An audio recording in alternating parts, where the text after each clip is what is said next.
into the store ads. I thought I was better, but no. So how's this week been for you? This is premiere week. You guys had the big premiere. Was it Sunday? The big LA premiere. How was that? It was great. It's been so many hurdles for this whole movie. The first was the Tribeca Film Festival, and then the book came out, and then the VOD came out, and the premiere, and now finally here it's D-Day. So it's a really, really long roller coaster ride. So I think I'm just kind of taking it, 1 minute at a time. How many times have you seen Struck by Lightning now? I'd say less than 100. Definitely more than 50. Okay. Is that the most times you've viewed a movie before, or like are there other movies that sort of come to that level? Oh. Because like I've seen The Goonies probably like 500 times. I've probably seen like Stardust like a million times. So. Okay, so in the movie, Carson, there's this moment where he talks about the first time he really wrote and like loved writing, and it feels like he struck by lightning. When was that moment for you? Oh, probably when I was like in middle school, I'd say. But it was more of an annoyance though. I was like, God, these thoughts are in my head, and how to get them out? It's so annoying, God, and there's no way to get them out except for, paper. But then I made it a little bit like a computer? The computer? I don't even have a computer.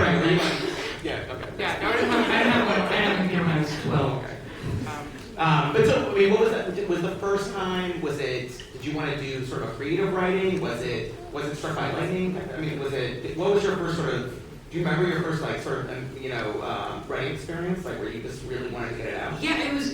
I think it was The Land of Stories was the first one, and then it kind of was always adventures that I wanted to have as a kid is what I wanted to write, and I told myself if I wrote, actually I think like.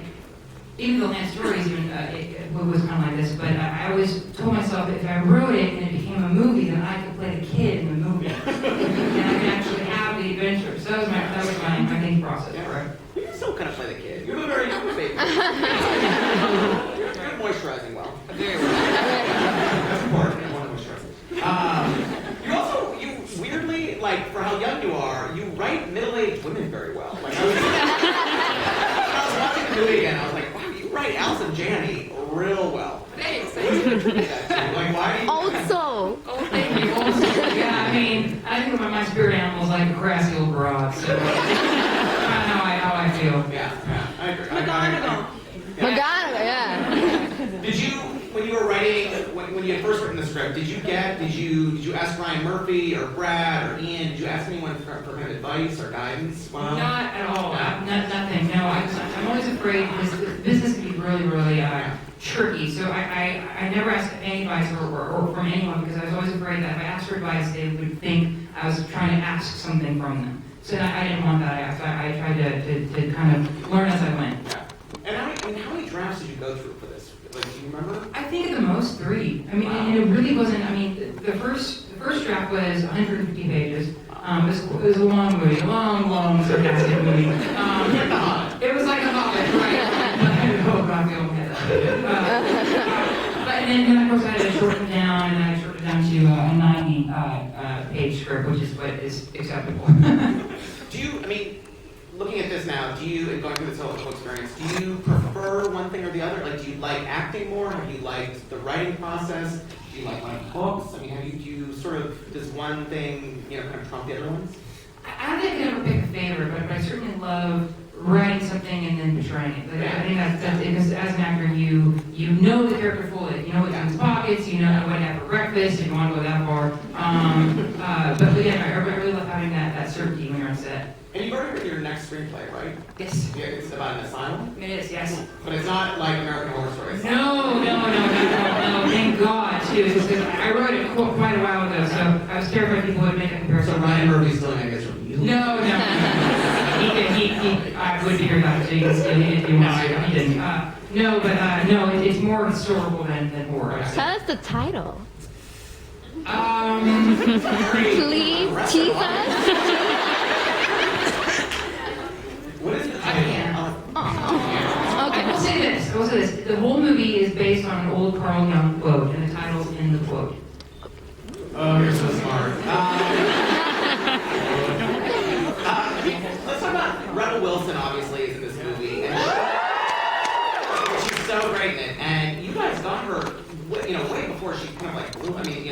Pitch Perfect. I think maybe right after Bridesmaids, like before she. Before. Yeah. Bridesmaids was the only thing to my knowledge that she had done, and she got cast 14 hours before she started shooting.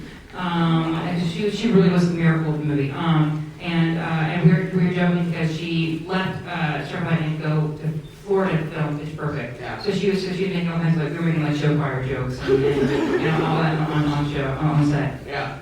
I mean, who are you more like, or maybe you're not like either of them, Kurt or Carson, or is there like a combo? I mean, is there? Probably somewhere in the middle, I'd say. Yeah, I think I'm not quite as fancy as Kurt. Okay. No brunches, no man brunches. No, definitely not. No. But I'm not quite as aggressive as Carson. Okay. Yeah, so I'm somewhere in the middle, I'd say. Okay. What character besides Carson did you most enjoy writing for? Ooh, probably Cheryl. Yeah. I just thought they're just so opposite. Like he was so stuck in the future, and she was so stuck in the past. Yeah. And I especially love the scenes when they're together. Like, I love that dinner scene. That's my favorite. When did you get a chance? I mean, obviously you were shooting this. You were doing this while you were doing Glee. Was it during the summer? Was it while you were on tour, or no? Did you take a break? Oh, actually the World Tour of Glee 2011 ended, and we started this 3 days later. So it was in between the tour, and while everyone else took a break from the World Tour, I went and filmed this. That's probably why I look a little tired. And then of course I started season 4 of Glee, or 3 of Glee, the next day after we wrapped this. I mean, did you get tired? Or are you like? I get very tired. Very tired. Yes, absolutely. But you love work. You love sort of this process, right? Yeah, I'm always terrified that that you gotta strike it while you can, and I'm always terrified that it'll get to the point where people won't care, and 200, 300 people won't show up, So. Let's talk about arts and crafts because I'm very crafty. I like to bake goulash. You told me something over there that I did not know, that you created the pencil costume. I did. Yes, I did. Yeah. When Allison was filming the big breakdown scene when she's crying because she finds out her son is dead, I couldn't watch it. I just couldn't watch her. I just couldn't watch it. So I went and made the pencil costume and the notebook costume that Rebel wears. What's the last thing you crafted? Ooh, I think a mask. New Year's. What did it look like? Was it like I can't tell you. I might wear it again. Were you going to like a secret party, like a secret Eyes Wide Shut party? Oh, I wish. No, it was just for parading the streets. Did it have feathers and a little stick?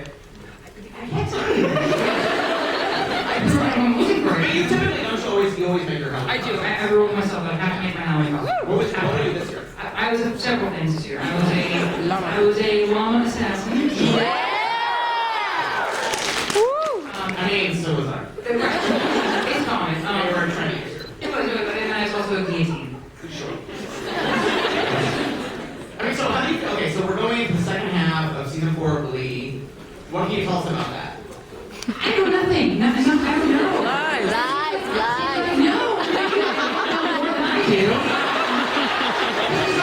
I'm told to say one thing, and then Ryan tweets something else. I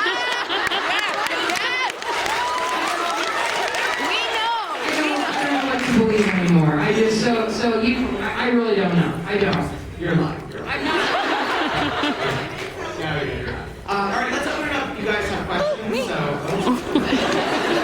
it's gonna be like roller coaster. Okay, hi, I'm Jessica. Hi, Jessica. And I'm sure most of us were at Tribeca, and we all got those feels again. I went to the 5 rivers.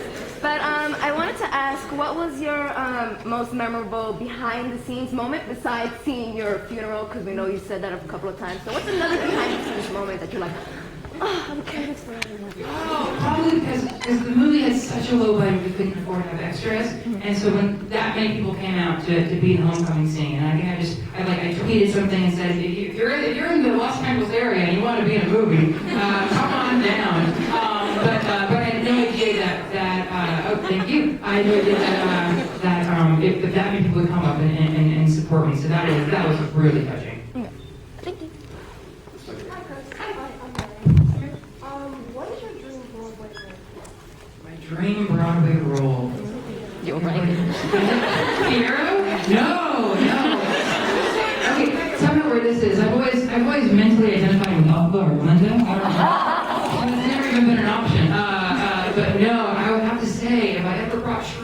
Todd to Broadway. Woo! You were watching. All right, let's go. Well, I'll go to this lady right. Yeah. Hi, I'm Marissa. Hi. I want to ask you a question. You said there were a lot of scenes that you had cut down because of the 90. So, what scenes were you really managing to cut? Ooh, originally there was this huge, expensive cartoon sequence. I'm not being sarcastic, or was, where he has a daydream that he is driving his car down the freeway, and every time he passes a road sign, it's disguised, like, say something else, like, rather than like a speed limit, it's like 65, problems in algebra due tomorrow. Upcoming now, peer pressure, population, all eyes on you. What do you think? So I thought that was a really clever montage, so I missed that. Originally, Carson's big battle at the end wasn't with the school principal, it was with the superintendent, named Dr. Saunders. So we had to shorten that and give that to the principal. So, did you cut out the whole character? pretty much? Yeah, I had to, because we just didn't have the time or the resources. Yeah, well, I think we were what I was trying to say came through. Yeah. All right, let's go to this lady. Hi, I'm Rebecca. Now I'm all nervous. So I read the book before seeing the movie, and I'm regretting that now. But Sorry. no, not because it was bad, but because you cut things in the movie out of the book, and I was just wondering why you decided to do that.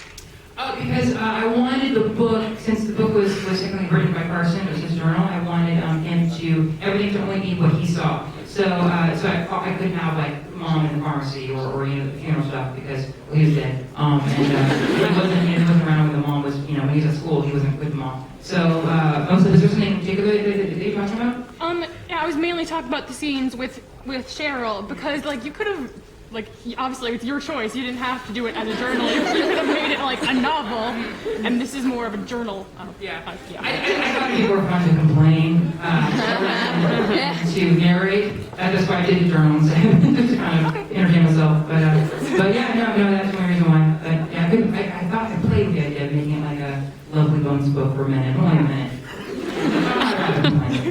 Lovely Bones for Men.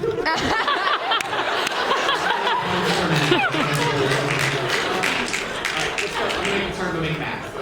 Yeah, Hi, so question number one. We know that you're seventh in line for the British. What would be your first duty as king if you were elected? Well, I have to take out my castle, right? I don't know. I don't know. It's a question. I don't know. I think London needs a good theme park. So I hope for English Disneyland or something. That's what I do. Totally. All right, let's go. We'll go in the middle. That's yes. Yep. Hi, the land of stories. Oh wait. No, it's not. I don't even know where that came from. That's kind of like a ghost. Yeah. No, we'll get to her next. Yes, next. You look to be next. Hi. So in the movie, obviously Carson blackmails the school to get them to submit to the literary magazine. What advice do you have for editors who are trying to get people to submit to the literary magazine other than blackmail? Oh, none. Sorry, good luck with that. I don't know. I mean, gosh, I think all things. At one point, I tried talking to the principal and tried convincing him to let the writers club be detention, so they could put their time to good use. At one point, I asked the principal to let make the English teachers make their students write for the literary magazine. So I don't know. I mean, I thought I tried everything just to make them. It's hard to inspire people that age. But I don't know. But if you find something, let me know, and then let everyone else know. Wait, where's the ghost lady? Where's the disembodied voice that said that lady? Oh, okay. Oh, yeah. Sorry about that. No, that's okay. If the land of stories became a movie, who would you cast to play Alex? Yeah. And Connor. Yeah. I don't know. I feel like.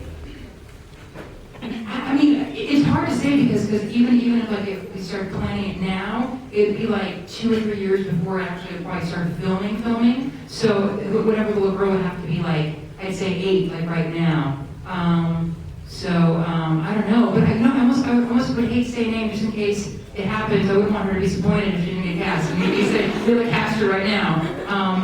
You know, I think with Alex, it's really important just that she has that light, that innocent, knowledgeable, flies beyond your ears light that's in most of everyone I see now.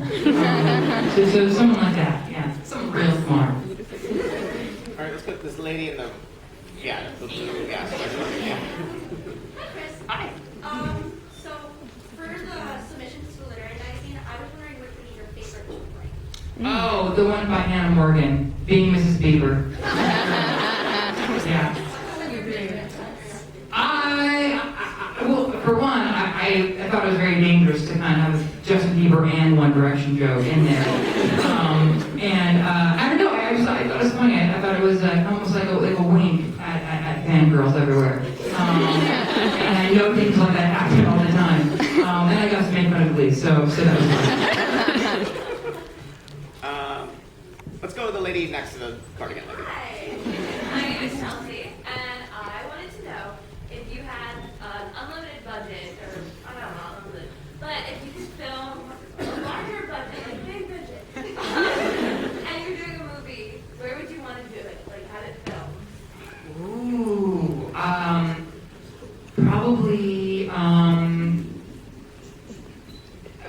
probably anywhere, because whenever you film something, you're on set like 16 hours. So I would love to like spend 16 hours a day, like in the Palace of Versailles, or you know, like palaces and places I'm not supposed to be, or you know, like Buckingham Palace. That would be fun. Yeah.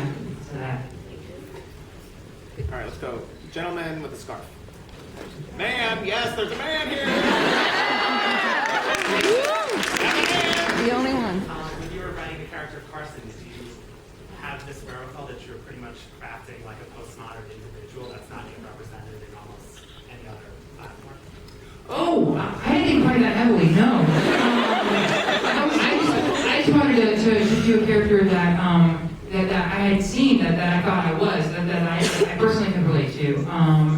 But thank you for saying, and you, great, awesome. Yeah, no, I was just so tired of seeing the same popularity story. Like, okay, great. Oh, great, this girl, oh, she wants to be popular, so she tries to fit in, it doesn't work out. But it ends up being popular anyway at the end of the movie. Like, how many of those movies do we got to see? But no, thank you for that title. Thanks, man.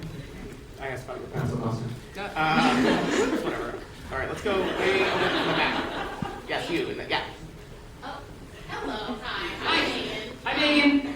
Quick question. You have done so much, and you're 22, and that like freaks me out. It's old, everyone. So, my next question for you is basically like, Glee must end. I'm sorry, I know, but after Glee is over, what do you see? Oh, now some people are crying. Oh. What do you see next for your career, and where do you want to be in 5 years? You know, I don't know. I think I've really tapped into everything that I want to do. And so if I'm lucky enough, I'd like just to continue. And hopefully maybe hopefully things will be a little easier now. That I got the first movie in the can. So hopefully things will be a little easier to get done, and I can get those meetings of people that take me a little more seriously. But hopefully just as long as I get to keep doing what I'm doing, that's all I want to do. But sometimes just staying where you are is the biggest challenge. Do you want to do behind the scenes stuff then, or in front of camera? Like, would you rather just be like a writer, director, or would you rather be like in front of camera? You know, I love performing. So I love acting. I love pretending that, you know. That's probably why I get so upset when people like to blend the lines of fiction and reality. I don't know. I really like it all. Everyone really wants me to direct, but I don't know if I'm ready for that. I mean, I'll direct a Wicked movie. Okay. So if you know anyone. All right, lady with the red hair and the glasses. Hi. So because the book and the movie are companion pieces, would you recommend reading the book and then watching the movie, or watching the movie and then reading the book? Okay. So I recommend watching the movie. Wait 2.5 months. Pick up the book, read the book, watch the movie immediately following the conclusion of the book. 90%. All right, lady in the middle, red. Yeah, the red. Yeah. Clearly, you're a very prolific author. Was there any literary piece or book that stood out from your childhood that inspired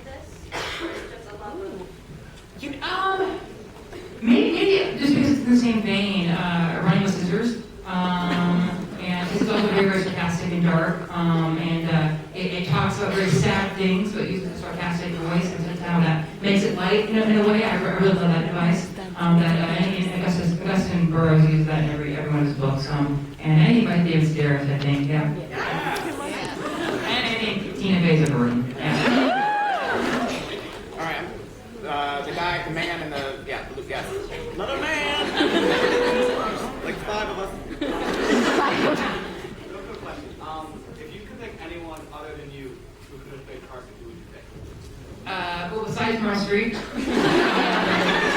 And she really is my honest answer. I don't know. It's so weird. It's almost like saying who would you to bring it back to down here.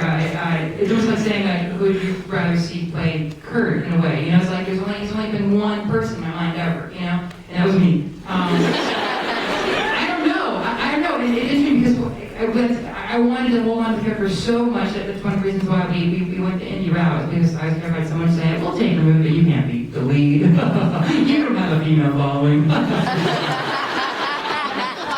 So I don't know, but hopefully I don't know. There's a lot of I'm trying to think. I don't know. I don't have an answer. I don't know. Thank you for asking them. All right, lady next to the gentleman. If you could write a sequel, where would you see the newspaper club going with Mallory as their president? Good.